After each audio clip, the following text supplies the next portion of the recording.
Es un gusto que nos estén acompañando en este panel de hoy que tiene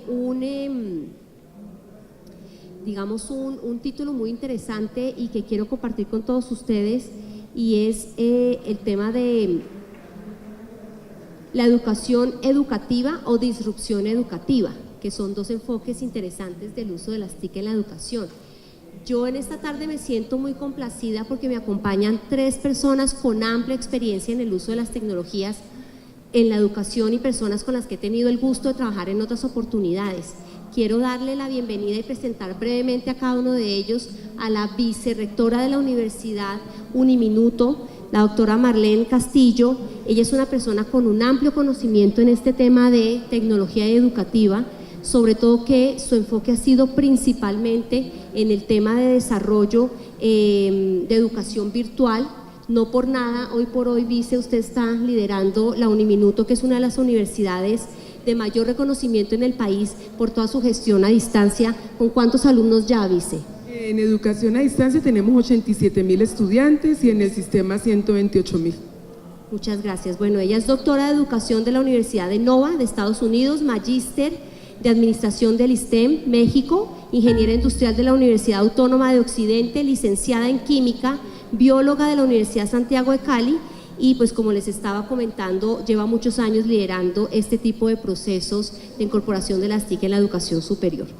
También nos está acompañando el doctor César Muñoz, quien es gerente senior de Ciudadanía Corporativa y Relaciones Gubernamentales de Samsung Electronics, Samsung Nómada, el proyecto El Aula por Fuera del Aula.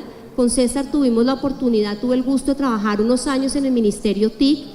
Él era el gerente de Vive Digital, un proyecto que hoy por hoy ustedes lo conocen, ha sido premiado internacionalmente por sus buenas prácticas, no solamente despliegue de tecnologías de la información y de Internet, sino el uso como tal que está generando en toda la población colombiana.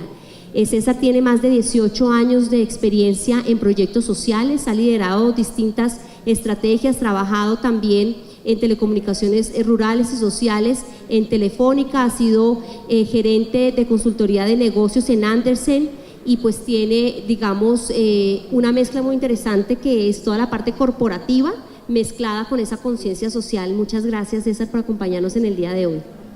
Tenemos también al doctor Luis Salvador Hernández, Senior Account Executive de D2L, que es una entidad de Desire to Learn, si estoy diciendo bien, deseo aprender. Nos encanta esta entidad porque tiene un reconocimiento internacional bastante importante.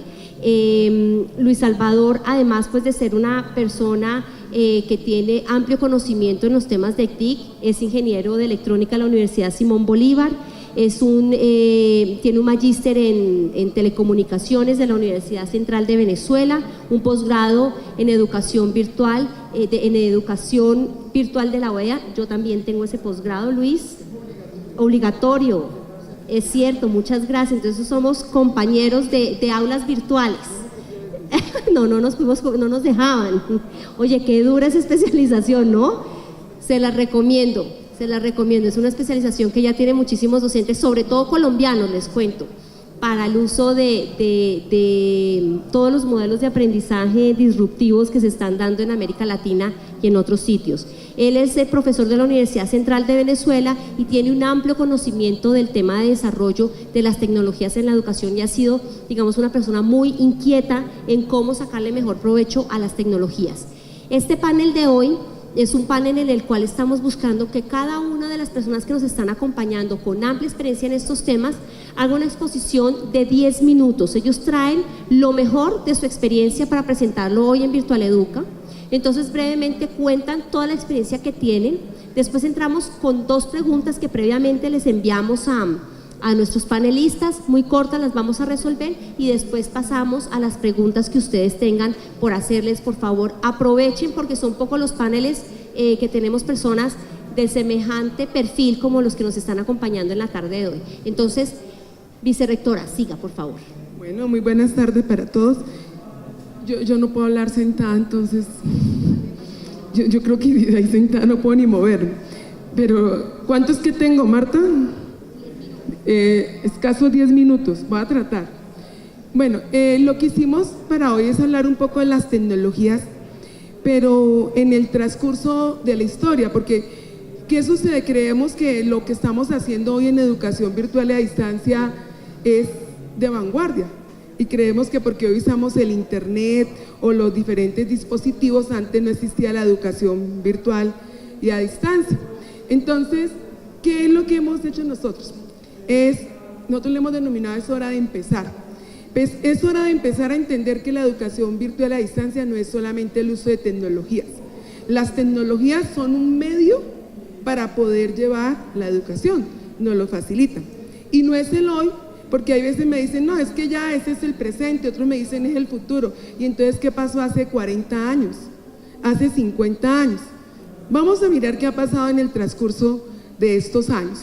Entonces, en esta hora de empezar, vamos a mirar qué ha sucedido en el ejercicio de la educación virtual y a distancia. Albert Einstein No, once pero ese said, no lo vamos a ver hoy porque "Everybody's a con 10 genius." minutos no, ese no lo vemos, sigamos. Ese es un juicio que otro día tendrán la oportunidad de ver. ¿Qué es lo que está pasando en la educación? Y la pregunta que hacemos es, ¿la educación virtual a distancia está cambiando la educación o es lo mismo? ¿Ustedes qué creen? ¿La está transformando? ¿Nos genera otras expectativas? ¿O estamos haciendo más de lo mismo de otra manera? Es que yo molesto mucho y digo que todo es moda, ¿no? Entonces uno dice, cuando el gobierno dice indicadores, uno borra el título y quita logros y pone indicadores. Cuando dice, no, ya no van los indicadores y no competencia, borre, ponga, quite logros y ponga competencia. Y todo lo va ajustando el ejercicio. Pero cierto es que tenemos que formar personas. Eso es lo cierto que tenemos ahí. Tenemos que formar personas. La educación actual se está cambiando, tiene otras necesidades, tenemos otro tipo de población. Pero yo quiero centrarme en esto, porque todo el mundo dice lo último. Entonces hay gente que me dice, ustedes están en la vanguardia en la educación a distancia y virtual. ¿Estamos a la vanguardia? Bueno, los más jovencitos no se acuerdan, pero otros sí, que existía estudio por correspondencia. Y había una revista y había un pedacito donde decía mande un correo, y uno mandaba un correo y llegaba un sobre Manila, y venía educación por correspondencia. Y vamos a recordar un poco, y la radio, y la televisión, y el internet. Entonces la pregunta es, ¿son las tecnologías o cómo preparamos los contenidos para el uso de esas tecnologías? Porque verdaderamente lo que estamos es formando. Y para formar debemos preparar unos contenidos. ¿Qué es lo que cambia? ¿Cómo entrego esos contenidos? Por eso cuando hablamos de innovación disruptiva, seguro que es que cuando salió la imprenta, pues era una innovación disruptiva, porque todo el mundo usaba la pluma, pero la imprenta en su momento era una innovación disruptiva. Entonces hicimos un recorrido y encontramos estudio por correspondencia, y había peluquería por correspondencia, había electrónica y todos los aparatos electrodomésticos, repárelos por correspondencia. Habían diferentes, pero ¿qué tenía de diferencia eso? ¿Cómo preparaba los contenidos? ¿Cómo los estructuraba para que ese contenido llegara a las personas y pudiera convertirse en un proceso de formación? Después, este es bien interesante, antes de hablar escuchémoslo. A ver, ¿quién? Es que aquí están todos muy jovencitos, pero de pronto. En este corto espacio escucharán ustedes música clásica. Deben saber, mis queridos amigos, que antiguamente esta música se tocaba por los mismos compositores en presencia de un grupo selecto de personas, nobles, reyes, príncipes. Hoy, esta música clásica. Este es un pedacito de educación por radio. Hoy, para conseguirlos, todo lo que son los contenidos de lo que hicimos de educación por radio es un patrimonio histórico de la humanidad, lo tiene la UNESCO. ¿Qué hacíamos para llevar educación por radio? Libretos. ¿Y qué es un libreto? Contenidos. Pero se presentaban para llevarlos a través de ¿qué? De la radio. Y quien no escuchaba, pues es que yo lo veo muy jovencito, y que la mamá escuchaba Calimán, mi mamá escuchaba Calimán, o la escuela de Doña Rita, ¿sí? Y escuchaba el bachillerato por radio, y llegaban los módulos. Eso es educación a distancia, ¿sí? Y la educación a distancia en esos módulos tenía todos unos contenidos que se estructuraban para que la persona los siguiera en el módulo, pero a su vez pudiera seguirlos a través de ¿qué? De la radio. Y captábamos el interés de las personas. Miremos la televisión. Recuerden, la televisión se apagaba a las 2 de la tarde. La Televisión Educativa y Cultural de Inravisión presenta la programación de la tarde para el día de hoy. Bienvenidos. Buenos días, alumnos de tercero. Ya comienza nuestra clase.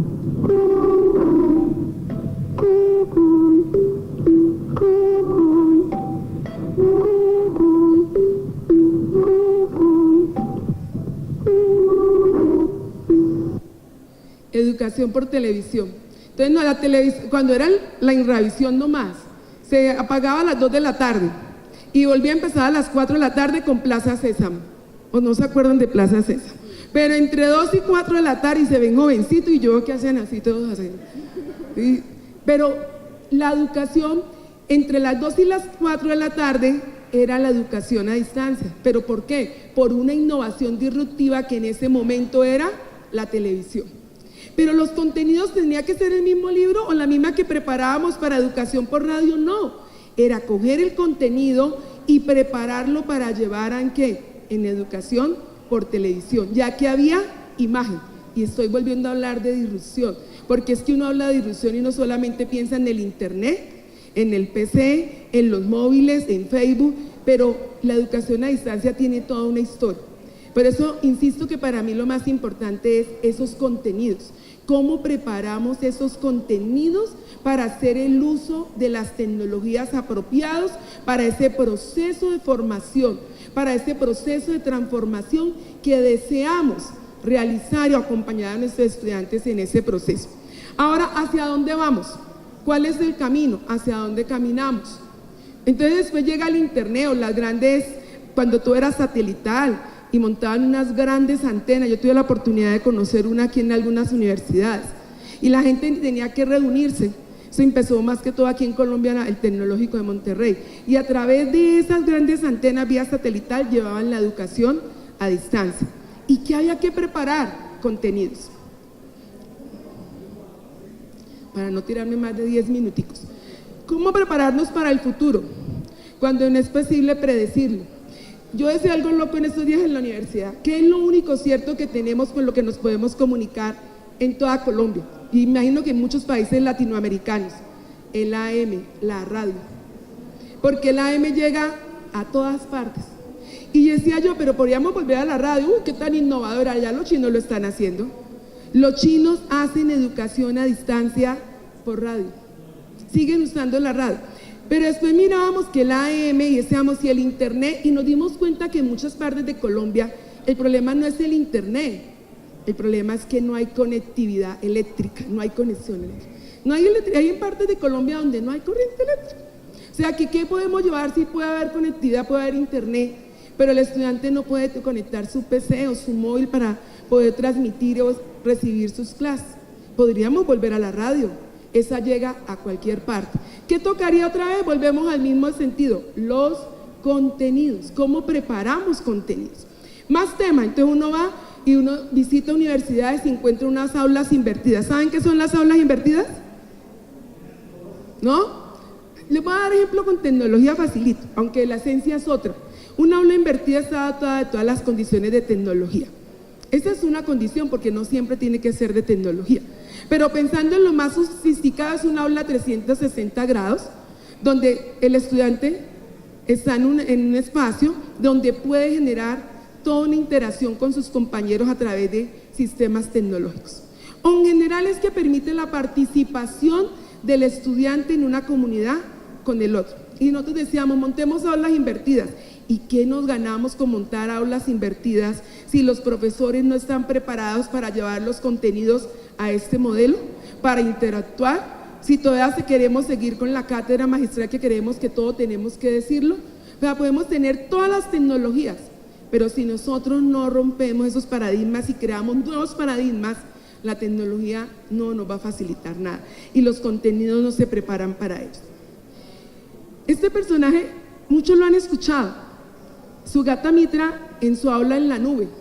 A mí me gusta, yo creo que, y si no, los invito a que miren todas sus experiencias de uso de tecnología en la India, pero además cómo llevan los conocimientos a otro espacio y lo gestionan. Lo más interesante de esto es que hoy esos contenidos que estamos hablando que se pueden llevar en cualquier tecnología no son de nadie, están al uso de la comunidad, están al uso de la sociedad, cómo hacer gestión del conocimiento. Y él dice cómo todos pueden aprender a través de la nube. También lo han visto, a mí me da gusto cuando mi hijo está estudiando matemáticas y él abre Khan Academy. O cuando su hermanita le pregunta que le explique algo y él no le explica, él le dice, venga, la sienta y le abre, para que ella lo siga. O sea, el conocimiento está cercano a nosotros y nosotros insistimos en preparar lo mismo, en seguir haciendo lo mismo y no utilizar todas estas herramientas que tenemos al servicio. ¿Qué hay que apostarle? Al cambio. Miren que ya ahí no dice aula, dice hay que apostarle a crear nuevos ambientes de aprendizaje. El que más me gusta a mí en mi cama es maravilloso, y más en Bogotá, sin nadie los que nos visiten de fuera. Con este frío uno en la cama, arropadito, con el computador, siguiendo sus clases, leyendo, haciendo sus tareas, cada cual crea o recrea su ambiente de aprendizaje. Y ese ambiente se crea acorde a las necesidades en las cuales en ese momento se encuentra. ¿Que las tecnologías lo facilitan? Claro que lo facilitan. Este proyecto, ¿lo conoce Minerva? A ver, ¿quién lo conoce? ¿No lo han escuchado Minerva? La doctora Marisol, que ella vive atenta a lo último. El proyecto Minerva no tiene campus. No existe el campus. El campus son 6 países, 6 ciudades en el mundo. Los Ángeles, París, Nueva York, Buenos Aires. Las empresas, el entorno social y cultural. Ellos donde hacen su vida universitaria en las ciudades. ¿Y qué se hizo para ellos? Se preparó otro modo de entregar esos contenidos. Esos contenidos se entregan de otra manera. Ellos hacen una virtualidad y uno dice, ¿cómo es esa? Pero es una virtualidad en tiempo real. La única condición es que todos tienen que estar sentados, el profesor no está. Y los estudiantes pueden estar en cualquiera de esos sitios donde ellos viven y desarrollan su experiencia. Pero van siguiendo sus clases, sus contenidos, se han preparado de otra manera para ellos. Muchas tendencias educativas para ir cerrando. Esta es como de 1 hora, pero ya va resumidita, ¿sí, doctora? Muchas tendencias, todos escuchamos estos ¿y esto para dónde va? Yo siempre me pregunto, ¿es una moda? ¿Se va a mantener? ¿Es una tendencia? ¿Qué son los MOOC? ¿Qué son los POD? Porque ahora estamos hablando de que sean participativos. Y hay cantidad de estos cursos masivos libres en el internet que podemos seguir, donde podemos formarnos. Hoy los hacemos a través del internet, ¿y por qué no podría haber un MOOC en la radio? ¿O en la televisión? ¿O todos no abrimos el YouTube? Hay muchos modos de poder llevar esos contenidos a las personas. Esto es personalizado, pues si no lo habían visto, siempre hablábamos de los MOOC, ahora hablamos de los PUT, pero es que estamos hablando de hacerlos personalizados. Cada cual va construyendo su proceso y va construyendo su gestión del conocimiento. ¿Quién nos depara el destino? ¿Cuál es el profesor que necesitamos para el futuro? ¿Será que necesitamos el mismo profesor? ¿O el profesor tiene que cambiar? Yo digo hay que romper paradigmas, pero uno rompe paradigmas para crear unos nuevos. Realmente lo que uno hace es eso. Entonces, ¿será que tenemos que crear un nuevo profesor? Pero sí tengo algo muy claro, uno siempre tiene en el centro de todo al estudiante, pero también hay que tener al docente, porque esa es la razón de ser del proceso. Es el que nos ayuda a realizar esta transformación, es el que acompaña ese proceso. ¿Estamos perdiendo el tiempo enseñando lo que se encuentra en internet? Esa es una pregunta que nos podemos hacer. Todo está en internet, todo. ¿Estamos perdiendo el tiempo? ¿O qué hacemos? ¿Cómo lo llevamos? Ahí les queda esa reflexión para que se la hagan. Creo que aquí veo muchos de mis compañeros que son docentes, imagino que los otros también. Y hay algo que me gusta y es que estamos enredados. ¿Qué hacemos? O como un día, con todo el respeto de la persona que le dijo, yo entro a mi clase, un ilustre académico de aquí de Colombia, yo entro a mi clase y lo primero que hago es que apaguen todos los estudiantes el celular y que apague el computador. Y yo dije, señora, ya dije, entonces la mala soy yo, porque yo digo que saquen todo lo que tengan y ojalá naveguen por todo. y verifiquen que lo que les estoy contando es verídico y que hay otros autores y que hay otros que lo sustentan. Pero seguimos enredados y entonces el Blackboard, el Moodle, el Facebook, ¿por qué no los usamos al beneficio del proceso de enseñanza-aprendizaje? Todas las redes sociales, oiga, ¿qué es lo que más vemos? El Facebook. Pero en el Facebook compartimos el bautizo, el cumpleaños, el matrimonio, el que se cayó, el que no se paró. Pero ¿por qué no podríamos utilizar esas redes sociales? Ya lo hacen algunos. Y nosotros decimos, ¿por qué las redes sociales no nos permiten construir contenidos para ellas? ¿Cómo construir contenidos que nos permitan desarrollar procesos de formación a través de esas redes sociales? ¿Por qué no usar el WhatsApp? Es algo complejo, pero muchos profesores se comunican con sus estudiantes por el WhatsApp y mandan notas y mandan datos. Ahora hay uno que se llama el Slack, ese me falta actualizarlo aquí. El Slack permite compartir documentos mayores, más grandes, y permite crear equipos de trabajo para que lo busquen por ahí y se vayan dando en cuenta en qué consiste. Y esto es esa gran nube que tenemos de todo: innovación, creatividad, colaboración, retos, cooperación, pedagogía. ¿Y eso cómo lo vamos a digerir? ¿Será que las tecnologías nos permiten eso? Y ahora te toca a ti pensarlo un poco. Ese es el reto que tenemos. Están las tecnologías al servicio, tenemos una nueva población, pero ¿qué es lo que queremos hacer? ¿Cómo queremos formar? ¿Cómo estamos preparándonos para que verdaderamente logremos transformar, sobre todo en nuestros países de América Latina, podamos transformar esas sociedades que tanto lo requieren y que el único modo de transformarlas es con educación de calidad? Es un poco lo que les quería compartir. Es más de una hora la charla, pero para dejar la idea y sembrar un poco de reflexión alrededor de todo eso. Los contenidos están como los queremos entregar. Muchas gracias.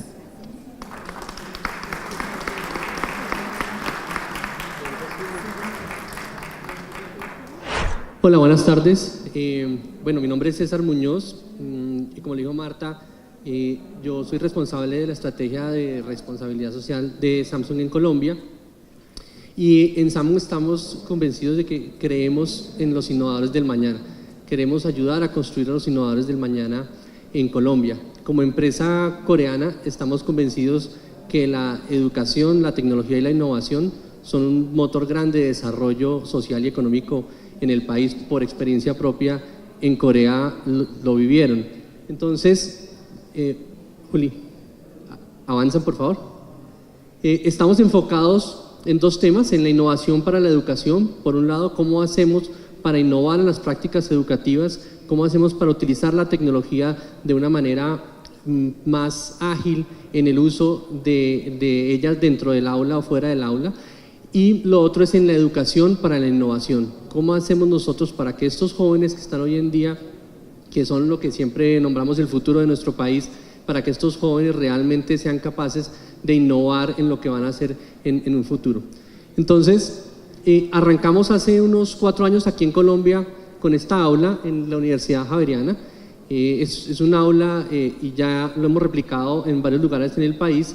Es un proyecto que se llama Smart School, en donde son aulas mediadas por tecnología y, como lo mencionaban ahora, pues es un ambiente distinto donde no están los niños sentados cada uno en su escritorio, donde el docente cobra un rol distinto, es un rol más como de entrenador, es un rol en donde, ahora que está el partido como al estilo Peckerman no tiene que ser el que mejor cabecea, el que mejor patea los tiros libres. Peckerman lo que tiene que hacer es sacarle el mejor provecho a esos muchachos que tiene él. Entonces el rol del docente aquí en estas aulas cambia, el rol de los niños también, empiezan a trabajar mucho más colaborativamente y la tecnología se vuelve un medio para lograr esto. Entonces hemos tenido unas experiencias interesantes alrededor de esto, pero estábamos limitados a las 4 paredes del aula. Y este es un país en donde es muy disperso, no es como de pronto algunos otros países en donde está todo concentrado en las áreas urbanas.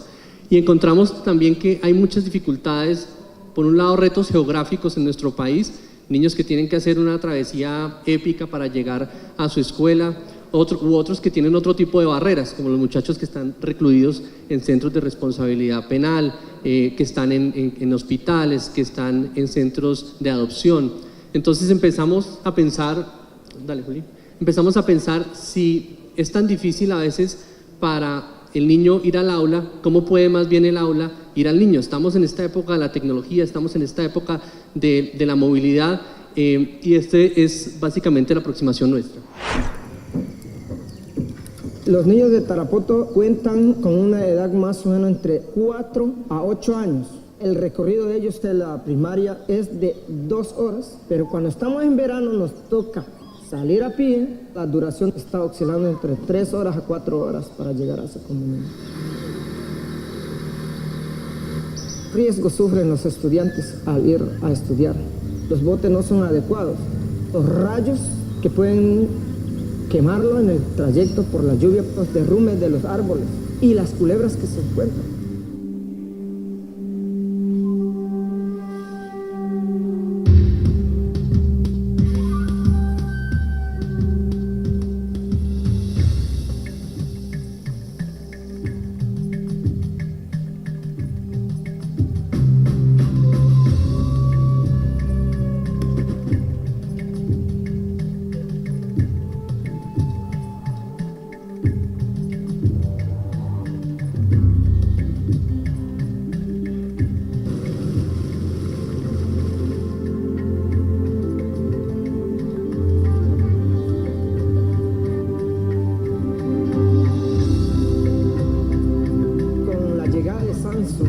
A la institución y a la zona ticuna, eso es como que abrió el espacio para mostrarle al mundo y a Colombia que en este pedacito también estamos educando con tecnología.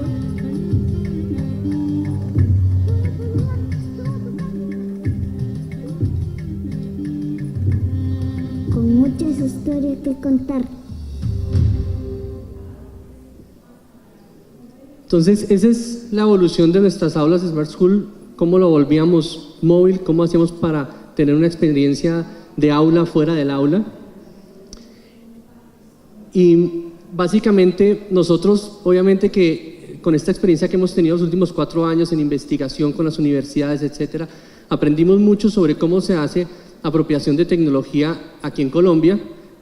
Pues obviamente que es muy distinto a como lo hacen los niños coreanos. Créanme, son distintas las clases de los coreanos a las de los niños colombianos, y aprendimos mucho sobre eso, sobre cómo hacer aprendizaje, cómo desarrollar estos nuevos espacios de aprendizaje con tecnología. Pero cómo llegar a una comunidad indígena, o cómo llegar a otro tipo de comunidades requiere, por un lado, un permiso especial para poder trabajar con ellos, y número 2, poder entender y saber muy bien cómo aproximarse a trabajar con ellos. Entonces empezamos a trabajar con aliados que tienen un conocimiento muy particular sobre diferentes comunidades, y empezamos a salirnos del aula, empezamos a trabajar fuera del contexto del aula con otros grupos de comunidades, y esos aliados nos ayudaron con esto. Entonces hoy en día estamos trabajando de la mano de la ACR, ahora ARN, del Bienestar Familiar, de la Secretaría de Educación de Bogotá, con la Universidad Pedagógica, la Universidad del Cauca, la Fundación EPM en Medellín. Ahorita les cuento sobre eso. Compartir, la Fundación Plan y Dividiendo por Colombia. Con todos estos aliados estamos llegando a diferentes tipos de comunidades en todo el país. Ya estamos en 37 municipios trabajando estos procesos permanentes de trabajo, de intervención en estos grupos. Y arrancamos en el tema curricular. Y aquí empezamos con el tema de, bueno, ya hablamos de la innovación para la educación, ahora la educación para la innovación. Entonces pasamos del tema curricular a los temas de las habilidades del siglo XXI, que ustedes todos conocen, trabajo colaborativo, innovación, creatividad, etcétera. Pero rápidamente nos empezamos a dar cuenta que en este país nos hace mucha falta un tema de formación en valores. Tenemos unos retos muy grandes en este momento de posconflicto en Colombia, en donde el tema de valores es importante reforzarlo, y hemos dado unos pasos importantes en ese sentido, y quiero contarles 4 casos de los que estamos trabajando allí. El primero con la Fundación EPM, que estamos trabajando en la periferia de Medellín, en las UAS, que son las unidades de vida articulada en Medellín, directamente en los barrios. Estamos rescatando la tarea de trabajar en el barrio, de que el barrio sea un espacio de aprendizaje para toda la comunidad, y allí básicamente temas de lectoescritura, medio ambiente, arte y cultura, y lo trabajamos en un parque, lo trabajamos en un salón comunal, directamente dentro de la comuna. Es un proyecto que inicialmente está planteado, ya lleva 1 año, y está planteado a que continúe 1 año más. Dale, Juli.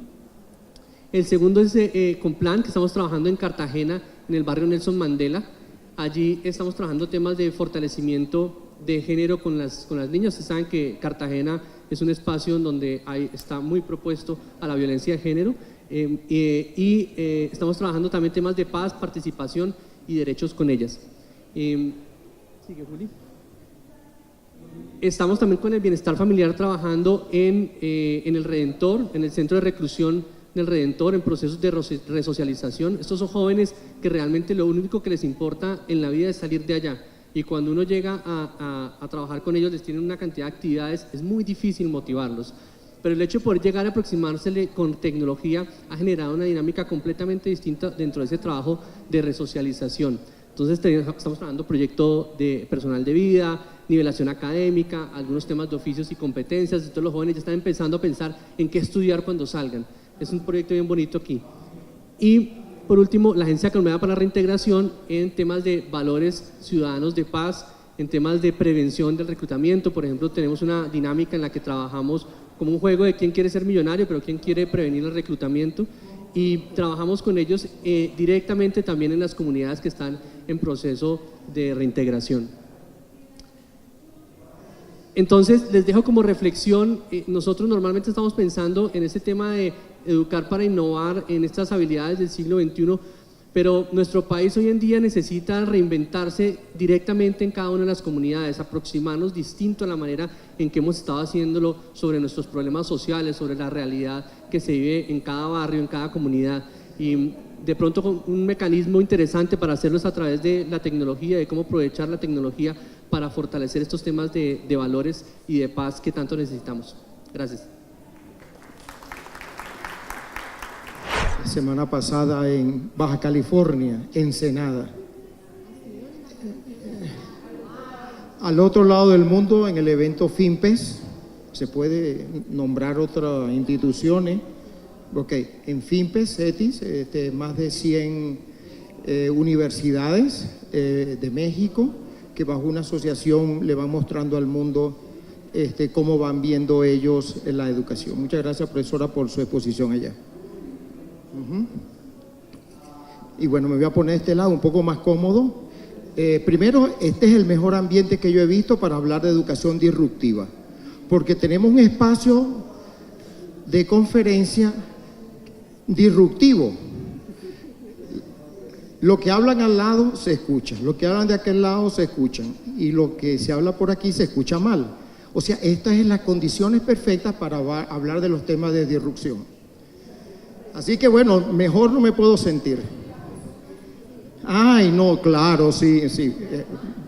Muy romántico, muy romántico. Bueno, por venir ya más que todo del área de tecnología, dando 12 años de clase en la Universidad Central de Venezuela, yo quise hablar no solamente de la educación, sino también de la tecnología disruptiva y la innovación disruptiva. Vamos a comenzar con lo que es la disrupción de la tercera revolución industrial. Facilita, todos los entendemos, los bombillos. Pasa, por favor. Primero comenzamos con los bombillos incandescentes, lo que inventó Marconi, el que lo inventó cualquiera de estas personas, que era hacer pasar corriente por algún filamento y producía una luz. Después saltamos a la iluminación fluorescente, una iluminación monocromática que tuvo la característica que decía, pasamos de bombillos que consumen de 40 a 100 vatios a bombillos que consumen, ¿cuánto? 10, 12 vatios. Y ahora estamos en la época LED. Ahorita todo el mundo quiere hablar de LED, todo el mundo está hablando que LED es más sano porque ya no es monocromático, tiene todo el espectro entre infrarrojo y ultravioleta, y eso es muy bueno para la salud. Porque una de las cosas de la vitamina D que dicen los médicos es que como tenemos tantos años viviendo con bombillos fluorescentes, la vitamina D en todos los espacios de educación ha bajado. ¿Okay? Pero el software se ha convertido en la cuarta disrupción en el mundo. El software como tal. Yo quería hacer algo distinto, iba a tener aquí a la profesora, a la doctora especialista en educación virtual, pero yo lo quería ver desde otro punto de vista, desde el punto de vista como los negocios que suceden en el mundo, porque a veces pensamos que lo que sucede en el mundo, en la parte del comercio, de las empresas, pareciera que no nos pega en el mundo educativo y realmente sí nos afecta muchísimo. Estamos viviendo ahorita una disrupción. Hoy en día, fíjate que hablamos hasta de googlear, mira, voy a googlear porque quiero averiguar algo. Y como dice la profesora, que todo está en el internet. Lo que no sabemos es la forma de gobierno, la forma de gobernabilidad con que podemos accesar esa información. Mire el impacto que ha producido esa cuarta revolución industrial, el software, que en el lado derecho van a ver una cantidad de empresas que ya no consiguen el mercado. Circuit City salió Compaq, salió Kodak. Kodak es el ejemplo más duro de cómo la tecnología puede destruir grandes imperios. Kodak, ¿quién pensaba de Kodak, que creó la fotografía en papel, después creó la fotografía digital, saliera de negocio? Ya no está cotizando. Y mientras tanto, si ustedes ven, hay otras empresas que ahora hablamos por ejemplo de Uber, hablamos de la red hotelera más grande del mundo, que es Airbnb. Siguiente, por favor. Y todo lo ha producido el software, exactamente el software que se deposita en la nube. Y piensen en ese tema, no estamos hablando de un software que corre en una máquina nuestra, en un computador, en un megacomputador, corriendo un AutoCAD. No, estamos hablando de un software que está funcionando allá arriba. Entonces estamos consiguiendo que la presión de movimiento hacia la nube viene primero por los costos. Estamos hablando más de costos, hablan con SAP, hablan con Oracle, no lo tengas on-premise, no gastes tanto dinero en el centro de computación, yo te lo alojo allá. Seguridad, ya están hablando de seguridad, ya los LMS andan en una gran afectación del tema de la seguridad. Revisen los periódicos, póngase a googlear y chequen cómo están entrando los estudiantes a robarse los exámenes, a cambiar las notas. Hay una universidad en Ecuador que va a perder la certificación porque descubrieron que un estudiante entró y cambió las notas. Y el centro de certificación en Ecuador dijo, ese fue el que agarraste, y los que no agarraste. Entonces hay ahorita un tema muy duro alrededor de lo que es la seguridad. Después el alcance geográfico, se pueden hacer muchísimas cosas, ¿verdad? Cuando ya nosotros tenemos en la nube, sobre todo cuando tenemos un territorio tan grande como es Colombia. Y lo otro, las actualizaciones de los software, aunque eso es un punto que no tiene tanto peso como la especialización de la nube que viene. Ya ustedes ven, Oracle y SAP le están Cardenuto, que fue mi jefe en algún momento, ya anunció diciéndole que todos los resellers de SAP le están diciendo a sus clientes, váyase para la nube. Ahí le va a impactar el negocio a los resellers de SAP, que van a perder mucho revenue. Aquí estamos hablando de temas de negocio, de vida, de las empresas que alimentan a un país, que alimentan las universidades. Lo otro es, nosotros también cuando nosotros nos acostumbramos a exigir. Antes el consumidor no exigía por la calidad de su servicio. Hoy en día, por ejemplo, AT&T, que me daba muy mal servicio, yo decidí y le dije, me cambié a otro teléfono. Y ya, porque el nivel de servicio que yo esperaba de ellos y que me ofrecieron no lo cumplieron. Entonces el comprador, el consumidor se está volviendo más inteligente. Aquí tenemos la nube y algunos de sus actores. Aquí quiero detenerme un poquitico porque esto es importante, importantísimo. Por ejemplo, vemos a IBM Watson. Busquen ahí cualquier cosa. IBM Watson va a terminar quitando el 70% de los trabajos de los abogados. Porque el 70% de los casos que le podemos contratar a un abogado, hoy en día lo responde IBM Watson. En la salud, que era prácticamente intocable, Watson Health.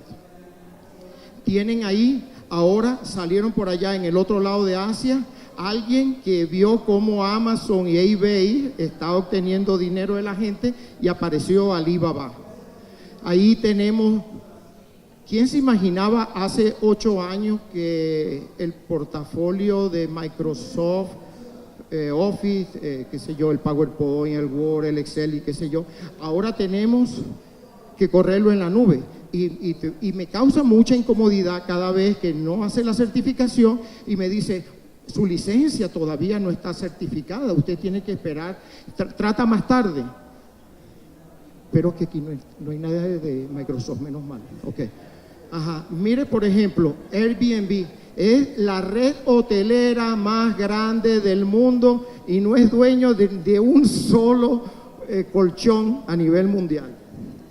Uber, el taxista más grande del mundo y no es dueño de un solo auto. O sea, déjeme decirle, el mundo cambió. Y el mundo cambió gracias al software que está en la nube, por favor. Los consumidores deberán ser entonces usuarios más inteligentes con la tecnología. Ahora no, que yo soy profesor de historia y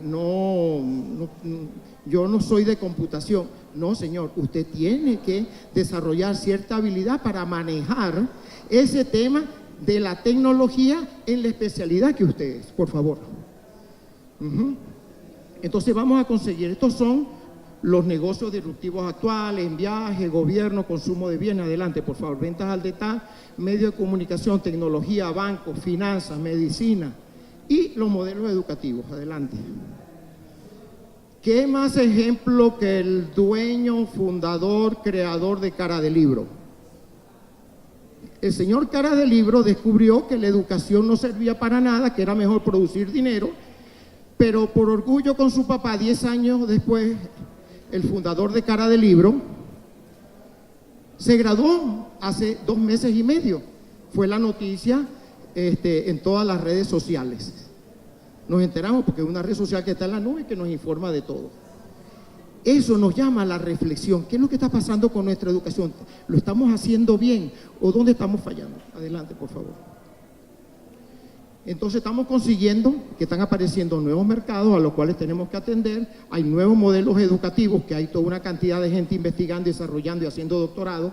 Hay nuevos tipos de estudiantes. Ustedes son unos nuevos tipos de estudiantes, porque ahora, después que cumplieron 24 años, han tenido que volver a la universidad para adquirir nuevas competencias para ser contratados tanto en la empresa privada como en las universidades públicas y privadas. Y las regulaciones. El gobierno siempre tratando de meter la mano para mantener una calidad como experto en una materia que no domina y que es uno de los problemas que están en todos los países. Y esto lo paso rápido para que no me saquen. ¿Cómo aminorar el impacto de la educación educativa? Esa puede ser un rector, no quiero escuchar nada, a mí no me ven a hablar, bla, bla, bla, bla, bla, bla, bla, como dicen los niñitos que se ponen a cantar cuando no les gusta que los regañen. La única forma de resolver esto, porque como dijo la doctora en la penúltima slide, no hay forma para saber qué es lo que nos va a pegar. Y entonces, de lo que es el modelo de duelo de Elizabeth Kruger, se saca rápidamente la analogía para aminorar el impacto en el cambio que nos viene. Adelante, por favor. Primero, aceptar la situación. Algo nos está pasando. Adelante. Repensar todo el proceso educativo. Adelante. Tengo que implementar rápido. Tengo que auditar el cambio.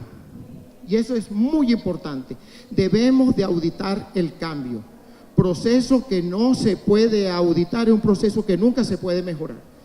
Entonces, así como, ¿por qué si el software nos afecta a la educación, sobre todo el software en la nube o el software en on-premise? Si ese software me está fastidiando a mí la vida, ¿por qué yo no utilizo el software también en mi beneficio? Y entonces, ahí nosotros tenemos que emplear las herramientas que existen en el mercado, primero para auditar el proceso de extremo a extremo. Hay que hacerlo en tiempo real. Unos datos, profesora, de un mes, que se me está acabando el tiempo. Trabaja contra la alimentación, implementa sin temor. Entonces, la siguiente, para terminar. Si el proceso educativo no se puede auditar, no es mejorable. Nuestro sistema, nuestro centro educativo debe ser como un avión de un 767, el Concorde, un megavión de eso, con muchos controles para medir qué es lo que está pasando. Y con esto termino. La última slide, por favor, es simplemente dónde pueden conseguir. Estos son esos dos personas que están al comienzo. Clayton y Luke son los más constructivos en lo que yo he visto en lo que es la educación disruptiva y los procesos disruptivos. Muchas gracias y ya me mandaron a callar. Lo que más me gusta de este panel es que son miradas completamente complementarias, distintas, aunque llegan a un punto muy importante, y es la discusión de cómo está transformándose la economía, cómo el sistema educativo está necesitando esta oxigenación de los temas de TIC, y más allá de TIC, de unos nuevos usos de aprovechar esas pedagogías que muchas veces están quedando de alguna manera rezagadas para pocos. Nosotros teníamos 2 preguntas preparadas para ahora. Sin embargo, el tiempo se nos está agotando prácticamente y quisiera darle la oportunidad que ustedes les hicieran preguntas a los panelistas.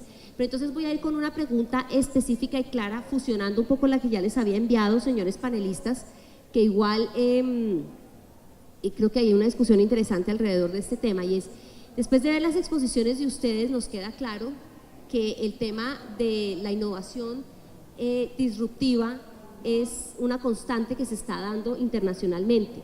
De hecho, en América Latina también se está presentando. Pero ¿qué es lo que nos está faltando en América Latina? ¿Qué es lo que nos, nos limita para que esta sea una buena práctica que se aproveche mejor en las aulas de clase y sobre todo fuera de ellas? Pensemos también en esa educación para la vida, para esa educación no formal que las TIC, digamos que de alguna manera han sido una herramienta fundamental. Entonces quiero empezar por la vicerrectora. Yo te contesto desde el nivel educacional, desde la educación. Lo que más nos afecta es que no queremos gestionar el cambio. Entonces, el cambio, nosotros no, la mayoría no queremos entender que las tecnologías están al uso del proceso de formación. Entonces, desde mi punto de vista, lo que he visto es que es muy difícil gestionar el cambio en los docentes, para que ellos puedan implementar y apoyarse en el uso de la tecnología para el proceso de enseñanza-aprendizaje. Desde nuestra experiencia, el hecho de que empezaran a usar las aulas, qué difícil que empezaran a usar las aulas. Todavía querían seguir haciéndolo personalmente, recibiendo trabajo, no querían usar las aulas. El uso de laboratorios y simuladores virtuales. Nosotros hicimos una inversión muy alta en simuladores y laboratorios virtuales. Yo le digo que toda una evangelización para lograr que los usaran, porque no lo hacen, pero también yo no les echo la culpa, porque son 2 cosas. Una es que no lo saben usar, entonces es el temor de afrontar y reconocer que no saben usar. Entonces al docente nos cuesta mucho trabajo eso, asumir que no sabemos. Entonces es como uno asume que no sabe y desaprende para volver a aprender. Entonces, esa disrupción y ese uso de tecnologías en el aula se da mientras que nosotros gestionemos el cambio y entendamos que hay que desaprender para volver a aprender en un nuevo mundo que tiene otras tendencias y que nos enmarca otros retos. Bueno, yo creo que el gran reto está en que uno enseña como aprendió. Entonces, realmente para los docentes, más allá de que estén motivados o quieran hacerlo o no quieran hacerlo, es como cuando a uno le dicen no se estrese. Pues sí, yo sé que no me debo estresar, pero ¿cómo? ¿Sí? ¿Cómo hago? No puedo no estresarme. Entonces sí, yo sé que tengo que meter todos estos recursos y tengo que empezar a trabajar con esto, ¿cómo hago? ¿Sí?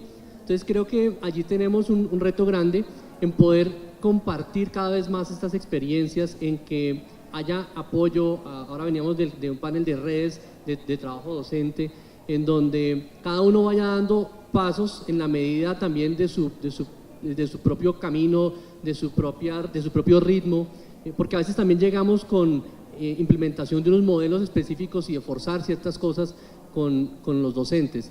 Entonces, para mí ese es un tema, y el otro es poderlos concientizar de que no hay nadie que sepa más que Google.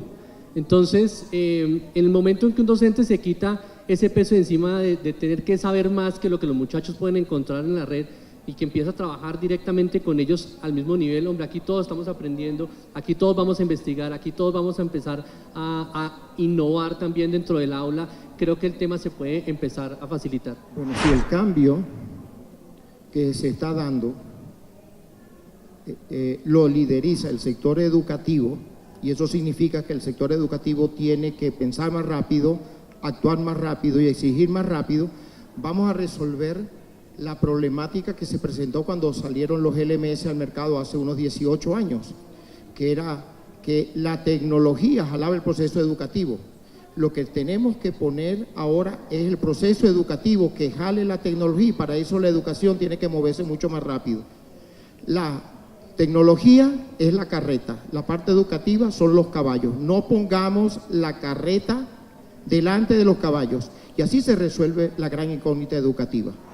Muy interesante aquí estas digamos, interpretaciones de cada uno de ustedes y aportes que nos están haciendo, porque le queda a uno muy claro que la dificultad no es de la tecnología, sino de nosotros los que manejamos la tecnología, sobre todo en el aula de clases y los retos que tenemos como docentes y desde el sistema educativo.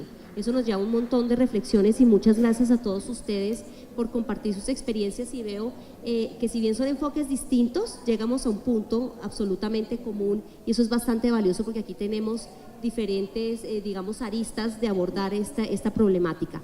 Nos quedan solamente 8 minutos para preguntas del público. Si les parece, solamente hacemos 2. ¿Nos pueden por favor levantar la mano las personas interesadas? Buenas tardes.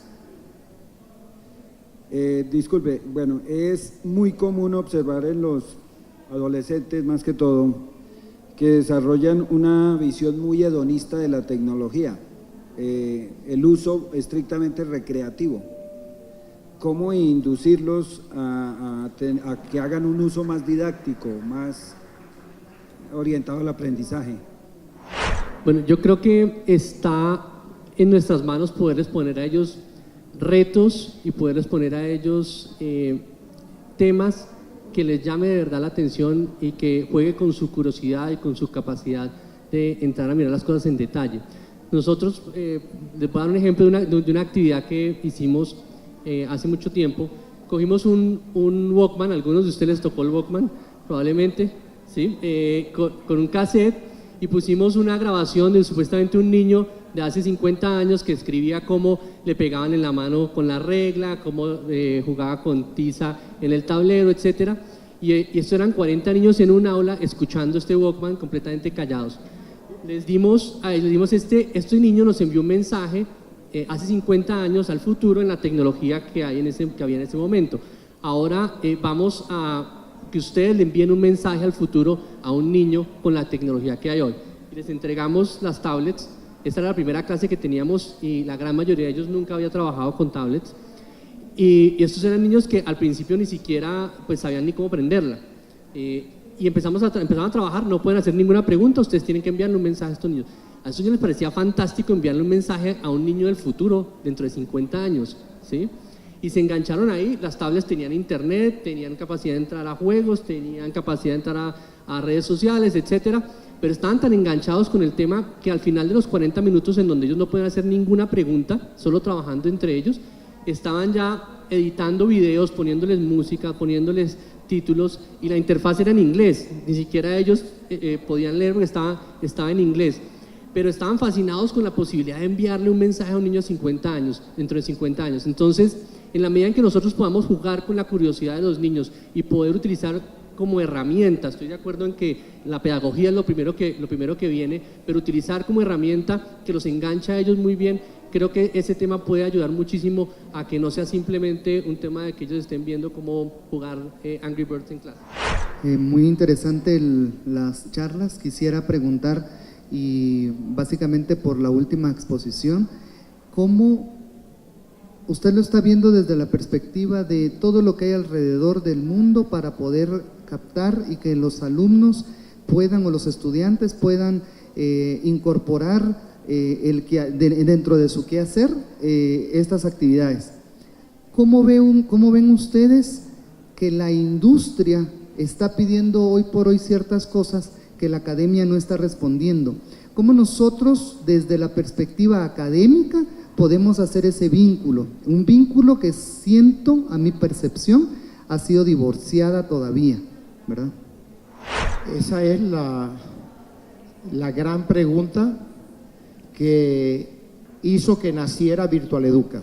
Una de las razones por que existiera Virtual Educa era que conseguir un punto de encuentro entre lo que eran las autoridades, las universidades y las empresas, para que ahí inmediatamente se pudieran reconocer, porque si no hay reconocimiento de que hay problemas, hasta que no aceptemos que hay una situación que resolver, es que no hay problema para nosotros.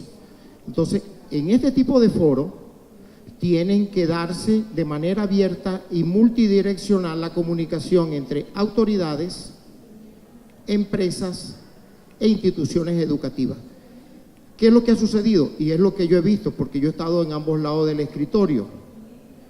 A veces vemos las empresas como unas entidades amenazantes, intrusivas, que se van a meter en algo sagrado que es la educación, porque le hemos dado un toque sagrado a lo que es la educación, cuando la educación es algo normal que comenzó desde el momento que el bebé nace. Desde el momento que el bebé nace se está educando, pero con el tiempo a veces las instituciones toman una actitud, no, si es de una empresa, por favor que no entre a la universidad porque lo que quiere es dinero. Y las empresas también, que se nutren también de los profesionales que salen de las universidades, tienen que ver su proceso comercial. Me dice, si es universidad y yo no tengo ninguna posibilidad de ganar ningún proyecto, yo no sigo visitando la universidad. Entonces, ese círculo hay que romperlo, porque es un círculo realmente de dos, de las universidades y las empresas, porque las autoridades, ¿saben lo que pasa? Son rotables. Cada 4 o 5 años llegan otros nuevos que saben menos de lo que se están yendo. Y entonces al final es un triunvirato de solo 2 actores, empresas y universidades, que deben de tener comunicaciones más fluidas y sin galones. Bueno, muchísimas gracias por acompañarnos en este panel. Le agradezco inmensamente a nuestros 3 panelistas por exponernos sus experiencias, y realmente nos vamos, creo que con más preguntas, que es lo bueno de la educación disruptiva, ¿no es cierto? Entonces les agradecemos muchísimo y por favor sigan pendientes de todos los foros que estamos teniendo aquí en Virtual Educa. Bienvenidos y gracias por su atención.